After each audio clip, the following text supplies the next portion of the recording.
નમસ્કાર.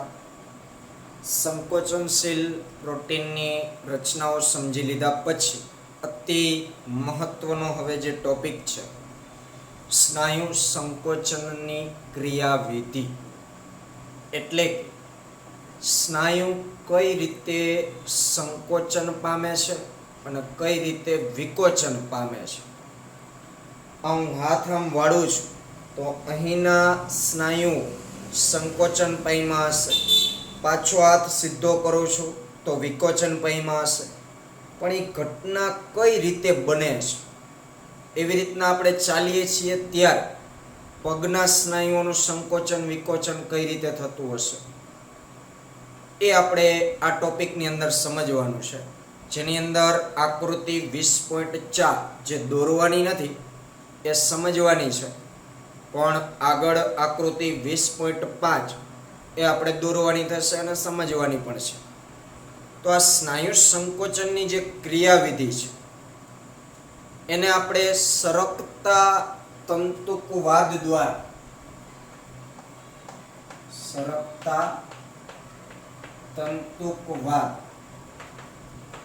આ જે સિદ્ધાંત છે એના દ્વારા સારી રીતે આપણે સમજી શકીએ. આ જે સિદ્ધાંત છે એના અનુસાર સ્નાયુ તંતુનું સંકોચન, આ સિદ્ધાંત અનુસાર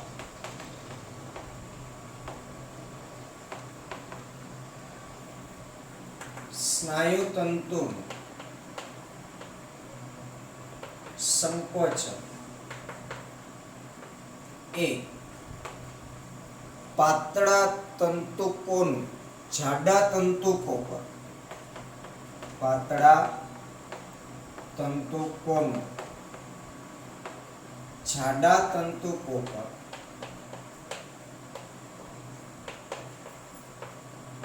સરકવા ને કારણે થાય છે. જો ખાસ સમજવી લાઈન શું કહે છે કે સ્નાયુ તંતુનું સંકોચન, અહીં બાજુમાં તમે આકૃતિ જોવો છો તો આ કયો કોષ છે? ચેતાકોષ. પછી આ નીચે જે મેં બતાવ્યું છે સ્નાયુ તંતુ છે, સ્નાયુ તંતુ જેની અંદર આ યલો કલરના અને કેસરી કલરના જે લીટા કર્યા છે એ સ્નાયુ તંતુકો છે. આગળ આપણે રચના ભણી. તો હવે પાતળા તંતુકો એટલે કયા? એક્ટિન તંતુ. અને જાડા તંતુકો એટલે કયા? માયોસિન તંતુ. તો અહીં આપણે આ તંતુકવાદનું નામ શું આપ્યું છે? સરકતા તંતુકવાદ.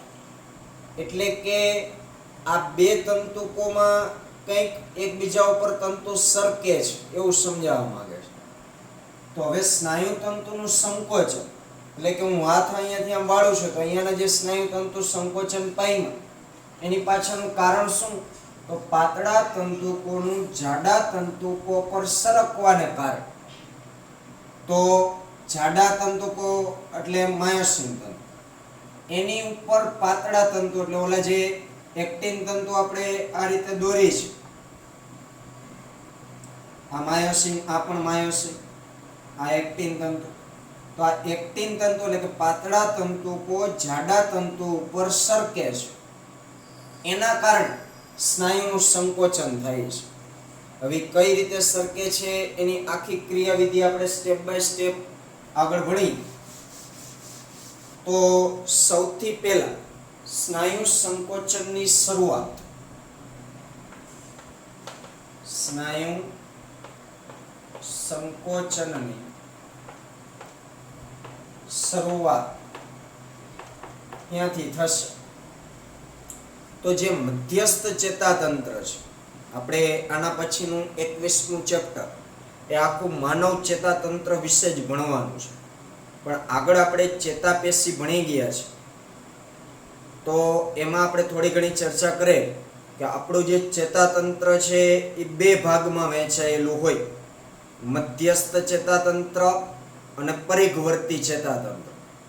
મધ્યસ્થ ચેતાતંત્ર એટલે મગજ અને કરોડરજ્જુ. આ બે ભાગથી બનતા ચેતાતંત્રને મધ્યસ્થ ચેતાતંત્ર કહેવાય. અને એમાંથી જે ચેતાઓ નીકળતી હોય, જે તંતુ કે જે આપણા બોડીના મોટા ભાગના વિસ્તારને આવર્તતી હોય, એનાથી બનતા ચેતાતંત્રનો ભાગ એટલે પરિઘવર્તી ચેતાતંત્ર. તો હવે કોઈ પણ સ્નાયુ સંકોચન કેવી રીતના થશે, તો એની શરૂઆત ક્યાંથી થાય? હવે મારે હાથ વાળવો છે, એટલે કે અહીંયા સ્નાયુનું આમ સંકોચન થાય છે, તો એ કેવી રીતના થશે? તો પ્રથમ જે મધ્યસ્થ ચેતાતંત્રનો ભાગ છે, એટલે કે મગજ અને કરોડરજ્જુ, એ મધ્યસ્થ ચેતાતંત્રના જે ચેતાકોષ છે, જેનું નામ આપણે આપીએ છીએ પ્રેરક ચેતાકોષ. પ્રેરક ચેતાકોષ એટલે કે જે પ્રેરણા આપતા હોય, સંદેશાઓ આપતા હોય, ઓર્ડર આપતા હોય, આવા ચેતાકોષ, એને આપણે પ્રેરક ચેતાકોષ કહેશું.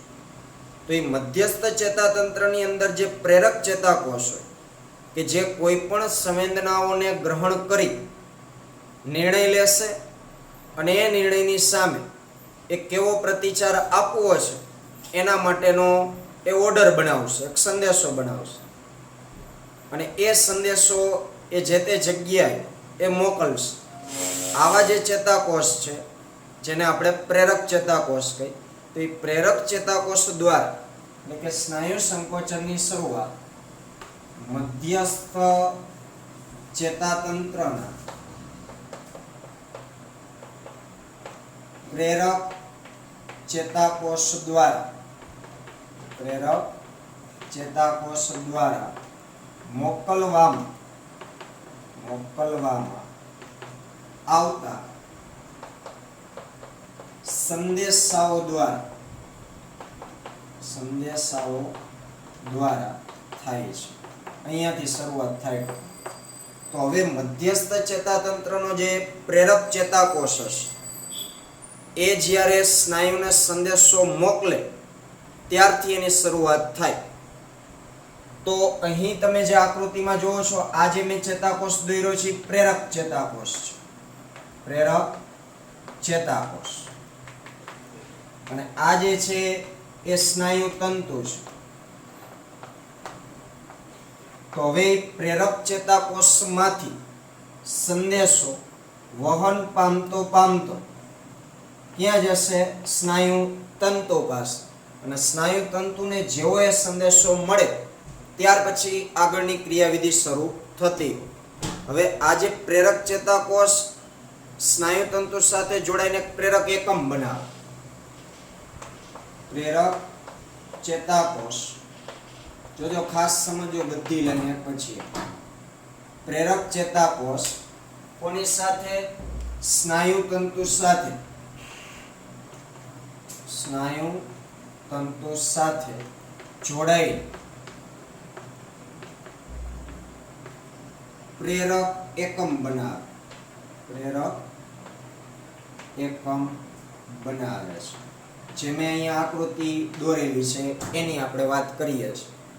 આ જે પ્રેરક ચેતાકોષ અને સ્નાયુતંતુના ચેતાતંતુ પળ વચ્ચેનું જે જોડાણ છે, તો અહીં તમે જુઓ છો, આ પ્રેરક ચેતાકોષ એનો અંતિમ ભાગ, જેને આપણે ચેતાંતો કહીએ છીએ, અને આ જે સ્નાયુ તંતુ છે એની આપણે જે બોર્ડર દોરી છે, એ બોર્ડર શું છે? હકીકતમાં કોષરસ પટલ છે. પણ સ્નાયુ તંતુની બાબતમાં આપણે શું નામ આપ્યું છે? સ્નાયુ તંતુ પટ.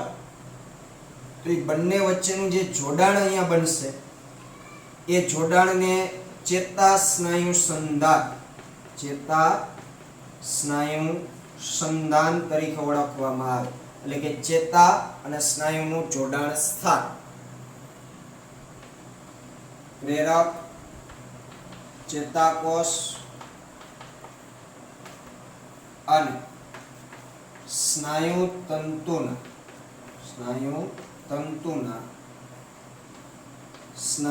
તંતુ પર વચ્ચેના જોડાણને ચેતા સ્નાયુ સંધાન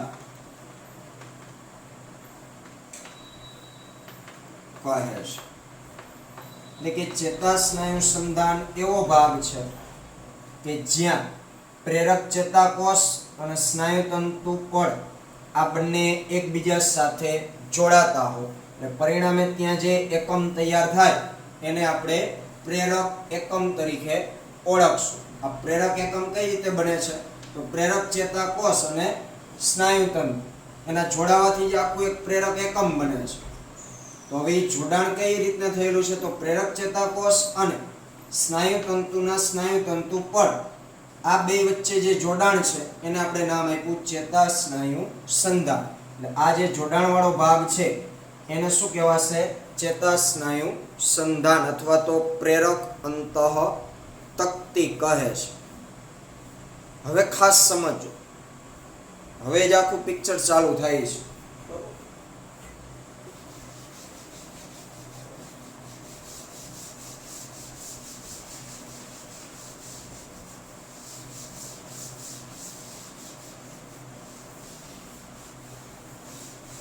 હવે આપણે એક ચાર્ટની રીતે લખતા જઈએ એટલે તમને વધારે આઈડિયા આવે. હવે જે સંદેશો છે સ્નાયુના સંકોચન કરાવવા માટે, એ સંદેશો જે પ્રેરક ચેતાકોષમાંથી વહન પામતો જ્યારે ચેતા સ્નાયુ સંધાન પાસે પહોંચે ત્યારે ન્યુરોટ્રાન્સમીટર એસિટાઇલ કોલાઇન મુક્ત થાય છે. ચેતા સંદેશાઓ જ્યારે ચેતા સ્નાયુ સંધાન પાસે પહોંચે ત્યારે શું મુક્ત થાય છે? ન્યુરોટ્રાન્સમીટર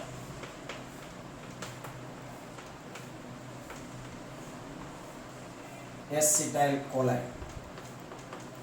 આ પણ આપણે ભણી ગયા છે, ચેતાપેશી.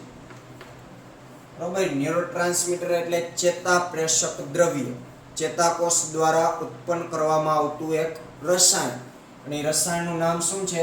એસિટાઇલ કોલાઇન. આ ન્યુરોટ્રાન્સમીટર મુક્ત થાય. જો સ્ટેપ બાય સ્ટેપ સમજો. ચેતા સંદેશાઓ એટલે આ પ્રેરક ચેતાકોષમાંથી સ્નાયુ સંકોચન માટેના સંદેશાઓ ક્યાં પહોંચ્યા? ચેતા સ્નાયુ સંધાન પાસે. જેવા એ ચેતા સ્નાયુ સંધાન પાસે પહોંચે એટલે આ ચેતાંતોની અંતે જે ગાંઠ હોય એ ગાંઠની અંદરથી ન્યુરોટ્રાન્સમીટર એસિટાઇલ કોલાઇન થી મુક્ત થાય. હવે આ મુક્ત થયેલું જે એસિટાઇલ કોલાઇન છે એ સ્નાયુતંતુ પડમાં સક્રિય કલાવી સ્થિતિમાનનું નિર્માણ કરે છે. તે સ્નાયુતંતુ પડમાં સક્રિય કલાવીજ સ્થિતિમાન નું નિર્માણ કરે છે.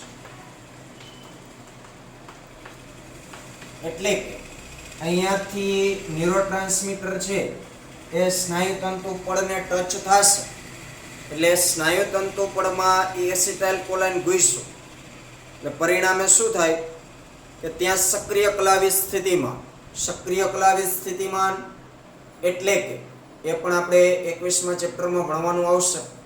બરોબર. કે જેમાં જે સ્નાયુતંતુ પડ હોય એમાં આયન માર્ગો હોય કે જે આયનોની હેરફેર કરાવતા હોય. બહારથી અમુક આયનો અંદર પ્રવેશતા હોય, અંદરથી અમુક આયનો બહાર નીકળતા હોય. તો એ આયનોની ફેરબદલી શરૂ થશે એને જ આપણે સક્રિય કલાવી સ્થિતિમાન કહીએ છીએ. તો આ સક્રિય કલાવી સ્થિતિમાન ક્યાં સર્જાણું? સ્નાયુતંતુ પડમાં.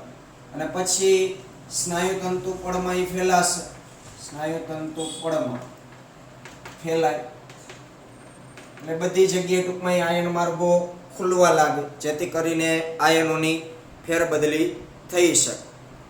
એના કારણે સ્નાયુરસમાં કેલ્શિયમ આયનો મુક્ત થવા લાગે.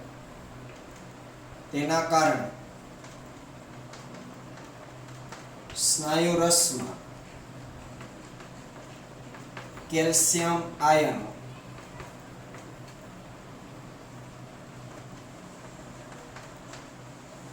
મુક્ત થવા લાગે. આ કેલ્શિયમ આયનો ક્યાંથી મુક્ત થયા છે?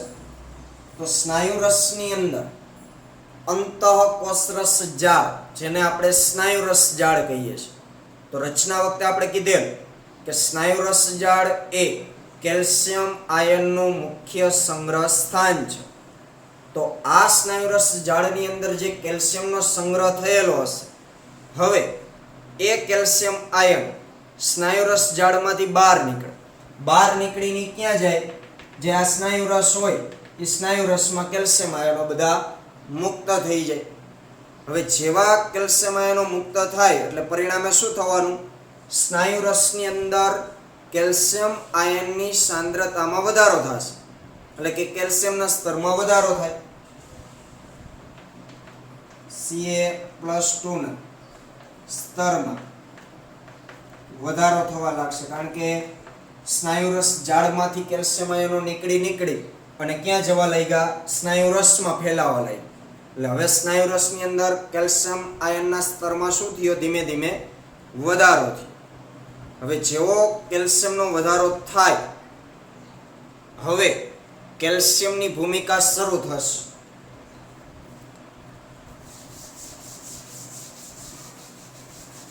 આપણે ત્યારે કીધું હતું કે કેલ્શિયમ સ્નાયુ સંકોચન માટે અગત્યનું છે. તો હવે એની ભૂમિકા જે છે એ શરૂ થવાની છે. હવે સ્નાયુરસની અંદર મુક્ત થયેલા જે કેલ્શિયમ આયનો હોય, આ કેલ્શિયમ એ એક્ટિન તંતુકો ઉપરના ટ્રોપોનિનના ઉપ એકમ સાથે જોડાણ પામે છે. કેલ્શિયમ એ એક્ટિન તંતુના જે ટ્રોપોનિન છે એ ટ્રોપોનિનના ઉપ એકમ સાથે જોડાણ પામે છે. તો જે સમજો, હવે સ્નાયુ તંતુની અંદર એક્ટિન અને માયોસિન જે તંતુઓ હશે, એમાંના જે એક્ટિન તંતુ હોય, તો એક્ટિન તંતુની રચના આપણે ભણી ગયા છે કે જે એક્ટિનમાંથી એફ એક્ટિન બને. એફ એક્ટિન ઉપર ટ્રોપોમાયોસિન વીંટળાયેલું હોય અને ટ્રોપોમાયોસિન ઉપર ટ્રોપોનિન નિયત અંતરાલે ગોઠવાયેલું હોય છે, એવું આપણે ભણી. અને ટ્રોપોનિન 3 ઉપ એકમોનું બનેલું છે, એવું પણ તે વખતે મેં કીધેલું. તો હવે એક્ટિન તંતુની રચનામાં જે ટ્રોપોનિનના 3 એકમો છે, એમાંથી કોઈ પણ એક એકમ સાથે કેલ્શિયમ છે જોડાય છે. હવે જેવું કેલ્શિયમ ટ્રોપોનિનના ઉપ એકમ સાથે જોડાશે એટલે માયોસિનના સક્રિય સ્થાનેથી ઢાંકણને દૂર કરે છે.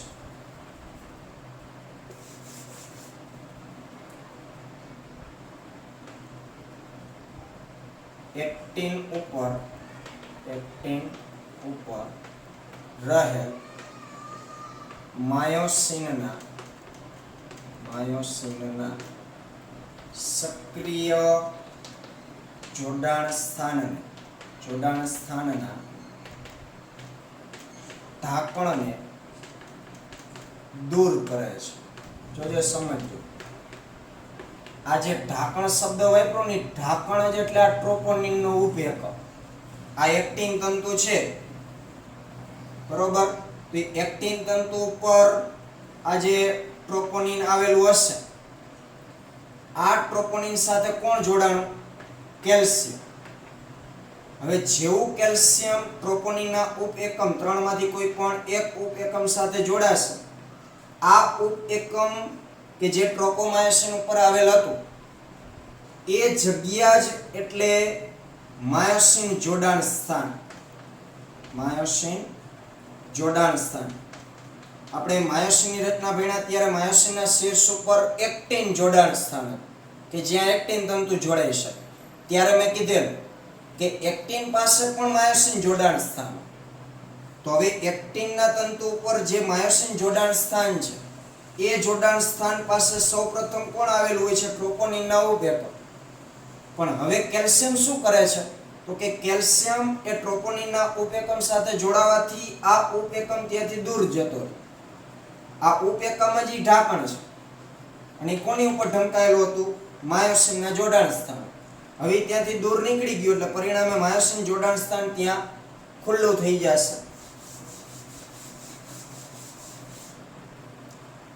હવે જેવું ઢાંકણ દૂર થાય તેથી તે ભાગ માયોસિનના જોડાણ માટે ખુલ્લો થાય. તે ભાગ માયોસિનના જોડાણ માટે ખુલ્લો થાય. તે ભાગ એટલે એક્ટિન તંતુ ઉપર આવેલ જે માયોસિન જોડાણ સ્થાન છે કે જેની ઉપર ઢાંકણું, કયા નામનું ઢાંકણું? ટ્રોપોનિન ઉપએકમ નામનું ઢાંકણું. એ કોના દ્વારા દૂર થયું? કેલ્શિયમ આયન દ્વારા. કેલ્શિયમે એ ઢાંકણાને પકડીને ખોલી નાખ્યું. એ ઢાંકણું એટલે ટ્રોપોનિનનો ઉપએકમ. એ ઉપએકમ સાથે કેલ્શિયમ જેવું જોડાય એટલે ત્યાંથી ઉપએકમ છે એ દૂર થઈ ગયો. એ દૂર થયો એટલે એ ઢાંકણું ત્યાંથી હટી ગયું. એ ઢાંકણાએ કોને ઢાંકીને રાખ્યું હતું? માયોસિનના જોડાણ સ્થાન. અને એ માયોસિન જોડાણ સ્થાન કોની ઉપર આવેલું છે? એક્ટિન તંતુ ઉપર. તો હવે એક્ટિન તંતુ ઉપર જે માયોસિન જોડાણ સ્થાન ઢંકાયેલું હતું ટ્રોપોનિનના ઉપએકમ દ્વારા, એ જ ત્યાંથી ખસી ગયું. એટલે હવે એ ભાગ ખુલ્લો થઈ ગયો. માયોસિનના જોડાણ માટે એ ભાગ ખુલ્લો થઈ ગયો. એટલે એનો મતલબ કે હવે માયોસિન તંતુ એની સાથે એ જગ્યા સાથે જોડાઈ શકે. આટલું રાખીએ. બાકીનું હવે આગળ એક આકૃતિ દોરી અને પછી આપણે આગળ વધવાનું થશે. એટલે આ લેક્ચરમાં આટલું આપણે જોઈએ. ત્યાર પછીનું આગળના લેક્ચરમાં આપણે ચર્ચા કરીશું.